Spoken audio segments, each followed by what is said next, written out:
ನನಗೆ ಗೊತ್ತಿಲ್ಲ. ಶೆಟ್ರು ಲಿಂಗಾಯತರು ಅವಮಾನ ಮಾಡಿದ್ರಿ ಅಂತ ನಾನು ಅದನ್ನೇ ಹೇಳ್ತೀನಿ. ಶೆಟ್ರು ಲಿಂಗಾಯತರು ಅವಮಾನ ಮಾಡಿದ್ರು. ನಮ್ಮ ಮಹೇಶ್ ತೆಂಗಿನಕಾಯಿ ಲಿಂಗಾಯತ ಅಲ್ವಾ? ಯಾಕೆ ಲಿಂಗಾಯತ ಇವಕ್ಕೆಲ್ಲ ನಿಮ್ಗೆ ಇಷ್ಟ ಇಲ್ವಾ? ತಡೀರಿ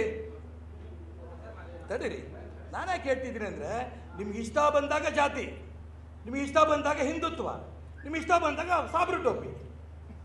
ಯಾವ ನ್ಯಾಯ ರೀ ಇದು? ನ್ಯಾಯ ಹೇಳಿ ನೋಡೋಣ. ಇಡೀ ರಾಜ್ಯದಲ್ಲಿ ಟೋಪಿ ಹಾಕೊಂಡು ಶೆಟ್ರು ಟೋಪಿ ಹಾಕೊಂಡ್ರಿ. ಅವ್ರು ಹಾಕೊಂಡಿದ್ದ ಅಷ್ಟೇ ಅಲ್ಲ, ರಾಜ್ಯದ ಜನರಿಗೆ ಟೋಪಿ ಹಾಕೊಂಡ್ರೆ ಕಾಂಗ್ರೆಸ್ ಜೊತೆ ಸೇರಿ. ಯಾವ ಕಾರಣಕ್ಕೂ ರಾಜ್ಯದ ಜನರಿಗೆ ಟೋಪಿ ಹಾಕಕ್ಕೆ ಭಾರತೀಯ ಜನತಾ ಪಾರ್ಟಿ ಬಿಡೋದಿಲ್ಲ. ಒಳ್ಳೆ ಅಭಿವೃದ್ಧಿ ಮಾಡ್ತೀವಿ, ಸಂಸ್ಕೃತಿನ ಉಳಿಸೋದಕ್ಕೋಸ್ಕರ ಈ ಚುನಾವಣೆ ಇಂಥ ಯುವಕರನ್ನು ಗೆಲ್ಲಿಸ್ತೀವಿ. ಧನ್ಯವಾದ. ಶೆಟ್ರು ವಿಚಾರದಲ್ಲೂ ಮಾಡ್ತು. 10 ಜನ ಕರ್ಕೊಂಡ್ಬಂದು ದೊಡ್ಡವರು ಇಡೀ ಕರ್ನಾಟಕ ರಾಜ್ಯದಲ್ಲಿ ಯಾರ ಮನೆಗೂ ಹೋಗಲಿಲ್ಲ. ಶೆಟ್ರ ಹತ್ರನೇ ಯಾಕೆ ಹೋದ್ರು? ಇಷ್ಟು ವರ್ಷ ಸರ್ವಿಸ್ ಮಾಡಿದ್ಯಪ್ಪ, ಇಷ್ಟು ವರ್ಷ ಸಂಘಟನೆ ಕಟ್ಟಿದ್ಯಾ, ಅಧ್ಯಕ್ಷ ಆಗಿದ್ಯಾ, ಜೊತೆಗೆ ಪಕ್ಷದ ಲಾಭನೂ ತಗೊಂಡಿದ್ಯಾ, ನೀವು ಹೋಗೋದು ಸೂಕ್ತ ಅಲ್ಲ ಅಂತಂದಾಗ ಹೋಗಿದ್ದಕ್ಕಿಂದಾಗ ಇಲ್ಲ ನಾನು ಮುಸಲ್ಮಾನರ ಟೋಪಿ ಹಾಕೊಳ್ಳೇಬೇಕು ಅಂತ ಹೋದ್ರೆ ನಾವೇನು ಮಾಡೋದು? ಹೋಗಪ್ಪ ಅಂತೀವಿ ನಾವು. ಯಾಕೆ ನೋಡ್ರಿ, ಅದಕ್ಕೆ ನಾನು ಹೇಳಿದ್ದು ಕಾಂಗ್ರೆಸ್ನವ್ರು ಕರಿಯಾವಾಗ ನೋವಾಗಲಿಲ್ಲ.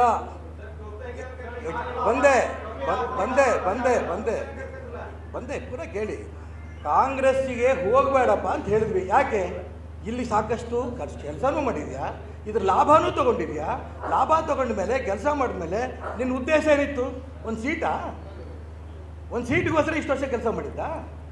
ಒಂದು ಸೀಟ್ ಅಲ್ಲ, ಒಳ್ಳೇದಲ್ಲ, ಅದಕ್ಕೋಸ್ಕರ ಇಲ್ಲಿ ಉಳ್ಕೊಳ್ಳಪ್ಪ ಅಂತ ಹೇಳಿದ್ವಿ. ಇಲ್ಲ ನಾನು ಹೋಗೇ ಬಿಡ್ತೀನಿ ಅಂದರೆ ಹೋಗಪ್ಪ ಅನಿಸಿದಂಥ ಸಂದರ್ಭದಲ್ಲಿ 4 ಗೋಡೆ ಮಧ್ಯೆ 10 ಮೀಟಿಂಗ್ ಮಾಡಿದ್ದೀವಿ, 100 ಮೀಟಿಂಗ್ ಮಾಡಿದ್ದೀವಿ. ಅಲ್ಲಿ ಹೇಳ್ದೇನೆ ಕಾಂಗ್ರೆಸ್ ಹೋಗಬೇಕು ಅಂತ ತೀರ್ಮಾನ ಮಾಡ್ಕೊಂಡ ನಂತರ ಈ ಮಾತು ಹೇಳ್ತಿದ್ರಲ್ಲ, ನ್ಯಾಯನ ಶೆಟ್ರೆ? ನಾನು ನಿಮಗೆ ಕೇಳ್ತೀನಿ, ನ್ಯಾಯನ ಇದು? ನಿಮ್ಗೆ ಅವಕಾಶ ಇರಲಿಲ್ಲ ಅಲ್ಲಿ ಪ್ರಶ್ನೆ ಕೇಳೋದಕ್ಕೆ? BJPಲಿ ಇದ್ದಾಗ ಕೇಳಕ್ಕೆ ಬರಲಿಲ್ವಾ?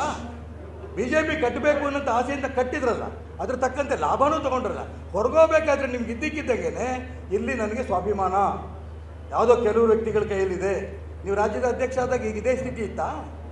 ಅವಾಗಪ್ಪ ಪೂರ್ಣ ಪ್ರಜಾಪ್ರಭುತ್ವ ವ್ಯವಸ್ಥೆಯಲ್ಲಿ ಇತ್ತಾ? ನಾನು ಅದಕ್ಕೋಸ್ಕರ ಹೇಳ್ತಿರೋದು, ಜಗದೀಶ್ ಶೆಟ್ಟರಿಗೆ ನಾನು ಒಂದು ಪ್ರಶ್ನೆಯನ್ನು ಕೇಳಕ್ಕೆ ಕೊಟ್ಟಿದ್ದೀನಿ ಅಂದರೆ, ಮೊನ್ನೆ ತನಕ ವಿಧಾನಸಭೆಯಲ್ಲಿ ನಾನು ನೀವು ಇಬ್ಬರು ಇದ್ವಿ. ವಿಧಾನಸಭೆಯಲ್ಲಿ ನೀವು ಗೋಹತ್ಯೆ ನಿಷೇಧದ ಬಗ್ಗೆ ಜೋರ್ದಾರ್ ಮಾತಾಡಿದ್ರಿ. 18-20 ಜನ ಹಿಂದೂ ಯುವಕರು ಕಗ್ಗೊಲೆಗಳಾಯಿತು.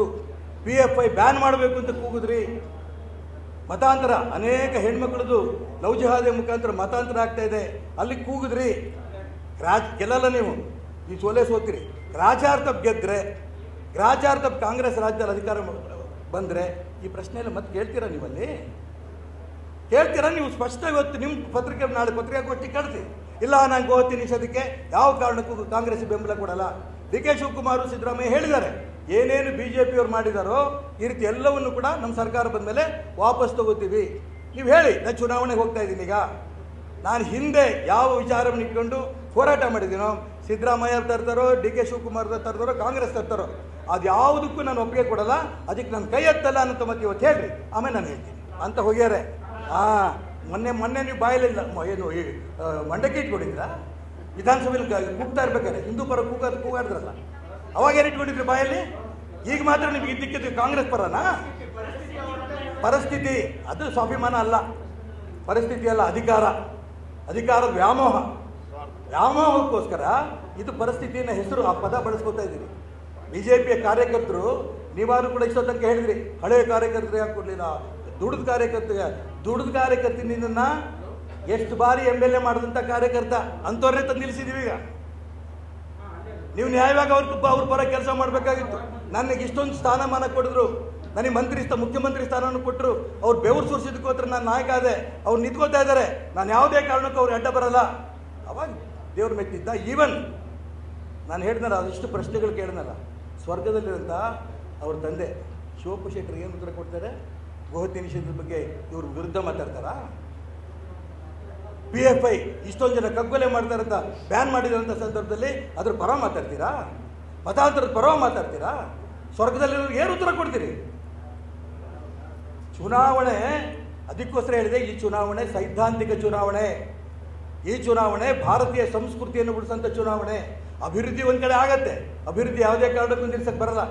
ಬ್ರಿಟಿಷರು ಈ ದೇಶ ಆಡಳಿತ ಸಂದರ್ಭದಲ್ಲಿ ರಸ್ತೆಗಳು ಮಾಡಿದ್ರು, ರೈಲುಗಳು ಮಾಡಿದ್ರು, ಬ್ರಿಡ್ಜ್ ಮಾಡಿದ್ರು, ಕಟ್ಟಡಗಳು ಕಟ್ಟಿದ್ರು. ಅಷ್ಟೇ. ಅದಕ್ಕೋಸ್ಕರ ಅವ್ರನ್ನ ಉಳಿಸ್ಕೊಳ್ಳಿಲ್ಲ ಈ ದೇಶದ ಜನ. ನಮ್ಮ ಭಾರತೀಯ ಸಂಸ್ಕೃತಿ ಉಳಿಬೇಕು ಅನ್ನೋದಕ್ಕೋಸ್ಕರ ಅವ್ರ ವಿರುದ್ಧ ಹೋರಾಟ ಮಾಡಿ ಸ್ವತಂತ್ರವನ್ನು ತಂದಿದ್ದು. ಆ ಸ್ವಾತಂತ್ರ್ಯ ಹೋರಾಟಗಾರರ ಜೀವಕ್ಕೆ ಬೆಲೆ ಕೊಡಬೇಕಲ್ಲ, ಇದು ಭಾರತೀಯ ಜನತಾ ಪಾರ್ಟಿ ಮಾಡ್ತಾ ಇದೆ. ಎಸ್ ಸರ್, ಧನ್ಯವಾದ.